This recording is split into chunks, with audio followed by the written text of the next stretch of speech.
Welcome to the Wager Detective Report for breakdown analysis and prediction for this game. Oh, hello and good day, folks. This is Wager Detective here. We're going to get into this Blue Jays Yankees cap. Let's get into it. This is for August 22nd, 2026. We look at the Blue Jays here. They're 63 and 67 on the year. They're 14 games back of first place, and they're 30 and 34 on the road this year. They still have a small chance to make the playoffs this year. As small the margin is, I mean, they're only 6 games back of Boston, and there's a lot of games left. We look at them on the year. They're minus 51 run differential, but they're 6-4 in their last 10. ESPN has them at making the playoffs at 16%.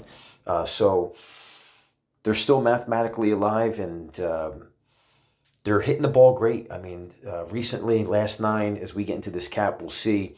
If we look at them in their last 9, they are 5-4.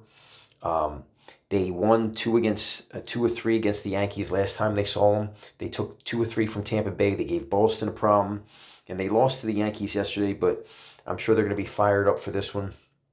They always play the Yankees tough. When we look at this team, Clement leads the team in batting average. Okamoto leads the team in home runs and RBIs. I like this team. Clement, Okamoto, Guerrero, Jimenez, Springer. Varsho got traded, but he was a good piece. But they got young talent. I like Okamoto and Guerrero for what it's worth. I think he's still a great player, man. He's just having a bad year, but a dynamite player. We look at the Blue Jays' last 9 games. They're 5-4 plus 5 run differential, scoring 4.2 runs a game to 3.7 against. They're hitting 277 over their last 9 games, batting 225 with runners in scoring position. You isolate it to their last 3 games, they're hitting 280, but the runners in scoring position over their last 3 drops to 156. So not good there. When we look at the road splits, they're 30 and 33 on the year on the road, 8.6 hits a game, scoring 4.14 runs a game. On-base percentage, 30%. OPS, 683. When we look at the day splits, they're 27 and 30 in day games, 8 hits a game, 4 runs a game, 30% on-base percent, and OPS not that strong, 687. So between their road and their day, they're still scoring 4 runs a game. You'd like to see that OPS a little higher and on-base percentage a little higher, but they're fairly consistent. In 3 games below 500 between their day games and their road splits. When we look at road Saturday games for them this year, they're 5-5, minus 2 run differential, scoring 5 runs a game to 5.3 against. They're hitting 254 in road Saturday games this year, but hitting 330 with runners in scoring position. We look at their last 3 Saturday road games. They're 2-1 plus 7 run differential, hitting 292 and batting 324 with runners in scoring position. So on Saturdays, on the road, they turn up. They're doing good. They're 500 over the year, but 2-1 in their last 3, and they're just hitting the ball better. I don't know what woke this team up, but their bats have come alive. We look at them against left-handed pitching, which they'll see today. They're hitting 222 against left-handers this year, and 293 on-base percentage, 636 OPS, and a 343 slug. Not necessarily the best numbers against left-handed pitching. They're going to see Ryan Weathers, 26-year-old, 6'1", lefty. He's 5-7 on the year with a 3.56 ERA. He's got 140 strikeouts with a 1.19 WHIP. Both those numbers in the ERA and WHIP put him in the top 30 in baseball. And on the season, he's given up 8 hits a game. He's got a 3.56 ERA, like we said. He's given up 1.21 home runs per 9, striking out 9 batters per 9, a good WHIP, 119 WHIP, batting average against 241. So he's having a pretty solid year. I mean, respectable ERA, home runs aren't that damaging, either of the walks. His last 5 starts, the Yankees are 4-1, plus 7 run differential. They're only scoring 2.8 runs a game in his last 5 starts. He's given up less than 6 hits a game. ERA 0.85 over his last 5 starts, and striking out 7 batters per 9. The wins did come against the Blue Jays, Mariners, Cardinals, and Phillies. The loss came against the White Sox. So they're winning, but I keep an eye on that runs per game that they're providing him with. I don't know how long that could keep up when you're only providing him less than 3 runs a game to get by. So, but they're not hitting them. Teams aren't seeing them well, I guess. But we look at his home and day splits. At home this year, he has a 3-5 record with a 3.93 ERA. Teams are hitting 253 against him. Respectable strikeouts, 9 strikeouts per 9 at home this year. In day splits, he's 2-2 in 7 starts, giving up less than 7 hits a game. ERA 1.38 in day games this year, and batting average is 213 against. He's striking out about 7.5 batters per nine, so respectable day and home splits. A little bit better during the day than necessarily at home. The ERA a little higher in the home split here than the day splits, but we have more of a sample size on his home splits with the number of innings he's pitched, so more something to lean on there. Batting average, again, 253 against. 1 out of every 4 batters are getting a hit against him when he's at home. When we look at this Yankees team, they're 73 and 55 on the year. They're only 3 games back of the Rays, and they're 32 and 27 at home this year. Much better record-wise on the road. We look at them; they're plus 96 run differential, which is one of the best in the American League. And they're 7-3 in their last 10 games. I mean, they're playing good. It's going to be interesting to see what happens when they get Judge back.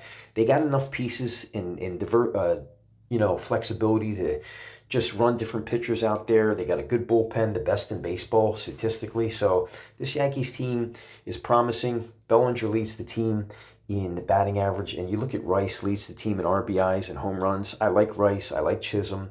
Grisham, hit or miss. I like Bellinger. Caballero, decent. Goldschmidt, really a big fan of. McMahon, very clutch. Wells needs to step his game up. They got that kid Lombard that they brought up. I don't know if we'll make this playoff team, but they're looking to get Judge back. And we look at their home and day splits. Yankees 31 and 27 at home this year. 233 average at home. About 7.5 hits a game. They're scoring 4.6 runs a game. 1.5 home runs per game at home this year. A 32% on-base percentage, and look at that OPS, 753. That's beautiful. When we look at their day games, 24 and 21, batting 219 in day games this year, 305 on-base percentage. The OPS dips just below that 700 mark, but still respectable there. So very good at home numbers, day numbers, not as gaudy. We look at their home Saturday games. They're 4-2 this year, plus 2 run differential. They're scoring 7 runs a game at home Saturday games this year. They're hitting 262 with an average of 203 with runners in scoring position in home Saturday games. When we isolate to their last 3 home Saturday games, they're 1-2, minus 14 run differential, scoring 3.7 runs a game to 8.33 against, and they're hitting 235 average in their last 3 Saturday home games. But look at the runners in scoring position, 0.65, not good. When we look at who they're going to see today, look at this guy, Dylan Cease, having a fantastic year, 7-5 record, 2.42 ERA. He's got 201 strikeouts with a 1.06 whip. This guy is just having a fantastic year. It'd be beautiful to see him on a team that can maybe do a little bit more than what they're doing, but you never know. The Blue Jays, could they sneak in the playoffs? They did this last year. And with this guy on the mound, they got a shot to win every and any game they have. When we look at his season this year, 7-5 record, 2.42 ERA. He's given up only 9 home runs on the year. The walks are a little bit concerning, 3.86 walks per 9, but look at the whip, 1.06, and he's striking out 13 batters per 9. So he has that swing and miss stuff to get out of traffic and not cause much damage. So the walks are a little concerned, but in his last 5 starts, 3-2 record, plus the Toronto's 3-2, plus 8 run differential. They're scoring 3.8 runs a game to 2.2 against. Last 5 outings, he's given up less than 4 hits a game. He's got a 1.62 ERA. He's only given up 2 home runs in his last 5 outings, and he's striking out 12 batters per 9. The walks there, 3.78, a little concern. And he beat the Red Sox twice and the Cardinals. The losses came against the Cubs and the Yankees in his last 5. So he's pitching great. He's seeing great competition. His last outing was versus the Yankees, as we're going to get into here next.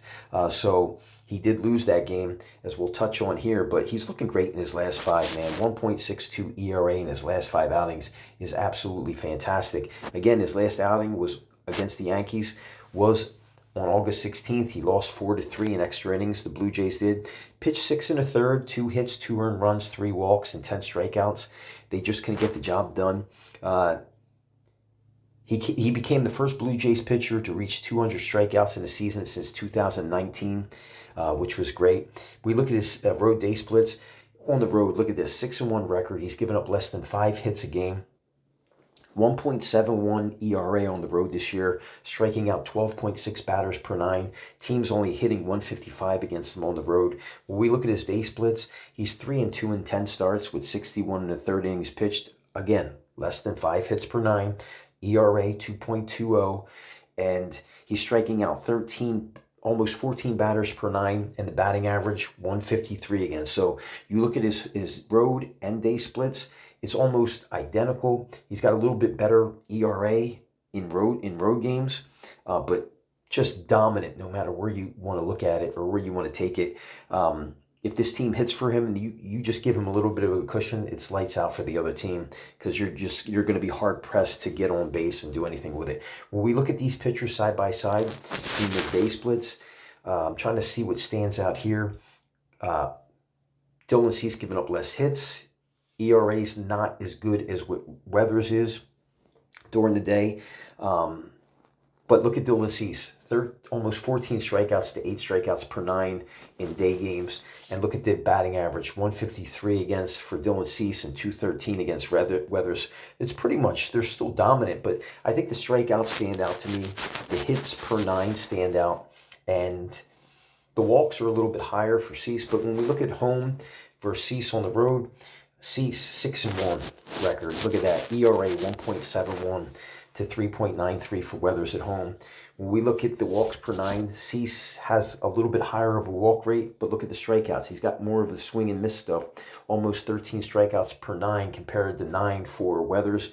And the batting average, 155 against Cease on the road, whereas Weathers, they're getting hit 1 out of every 4 batters when he pitches at home. So between road and day splits, it's clearly Cease, by the smallest of margins, and that's all you're going to need in a game like this for a home run to go out. And it just seems like if it comes down to it, Cease has the better numbers. I mean, he's the better pitcher, and I don't know why this line is just. I get it. The Yankees are 7-3 in their last 10, but Cease 6-1 on the road in 10 game starts shows that the Blue Jays are hitting for him. Now, if we look at the Saturday split side by side, what stands out here? Yankees are scoring more runs per game, but they're giving up more runs against in Saturday games between home and away. And they're both pretty much hitting the same. But when you look at the runners in scoring position, the Blue Jays are hitting 329 with runners in scoring position in their 10 Saturday games, way higher than the Yankees. And we isolated to the last 3. Toronto's 2-1 plus 7 run differential, hitting 292 and 324 with runners in scoring position. Yankees' last 3 Saturday home games, 1-2, minus 14 run differential. When we get to the bullpen, guys, Yankees have the number 1 in baseball, but you look at the Blue Jays, number 5. I love Lewis Varland. Stud, great pitcher. We look at what they've done. Varland is fresh. Rogers is fresh. Yesterday for the Blue Jays, Little had 21 pitches. Fisher had 16. Seawold had 11. Wood Richardson had 20. And Flew Hardy had 14. So a little bit of that bullpen did get used up. But if you look at Varland and Rogers, both are very super fresh. They haven't really, this is all this week's numbers, last 6-7 days. Varland is way fresh. Seawold, still fresh, even though he pitched 11 pitches yesterday, but I think the first person out of the pen is probably going to be Rogers.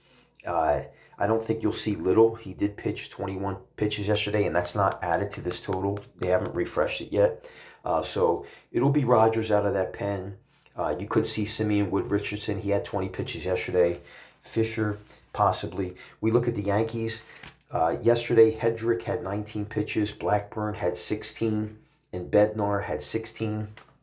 Add those to the numbers you see on screen because they haven't refreshed yet. So first out of the pen likely is going to be Cruz, Yarbrough, or Hill for them. And they're all looking good except Cruz has that one inning where he pitched and he has a 9 ERA. So he had a little bit of trouble there. But both these bullpens are good. I just trust, if it came down to Varland or Bednar, I just trust Varland way more. So, guys, when it comes down to this, you look at the Blue Jays minus 102, the Yankees minus 106. I can only go one way on this game. I got to take the Blue Jays in this game minus 102. I don't know why that total is 6.5. I think it does get over that number. some way, somehow. So that's going to be my call here. Wager Detective calling the Blue Jays on the money line and this game to go over 6.5.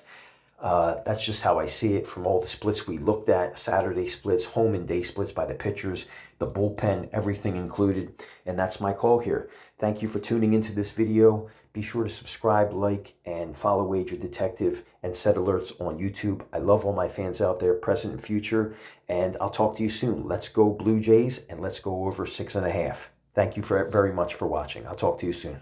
Be sure to follow Wager Detective on Twitter, Instagram, YouTube, and TikTok.